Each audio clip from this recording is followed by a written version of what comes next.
નમસ્કાર દર્શકો. હવે રાજકોટના લોકોએ ફૂટપાથ ઉપર ચાલવા માટે પાતળું બનવું પડશે. હા, તમે સાચું સાંભળ્યું. તો ચાલો જાણીએ તેનું કારણ શું છે.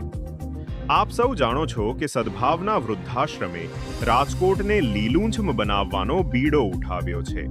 તેમની મહેનતને સો સલામ. પણ અમુક જગ્યાએ આ મહેનત થોડીક વધુ પડતી થઈ ગઈ હોય તેવું લાગે છે. રાજકોટની અમુક ફૂટપાથ પર નજર નાખો. સદભાવના વૃદ્ધાશ્રમ દ્વારા અહીં વૃક્ષો એવી રીતે વાવવામાં આવ્યા છે કે ફૂટપાથ હવે વોકિંગ ટ્રેકને બદલે ટ્રી ટ્રેક બની ગઈ છે. સ્થિતિ એવી છે કે હવે માણસે નહીં પણ વૃક્ષે જ ફૂટપાથ પર પોતાનો કબજો જમાવી દીધો છે. વૃક્ષ વાવ્યા બાદ લોકોને ચાલવા માટે ફક્ત 1 ફૂટની જગ્યા મળે છે.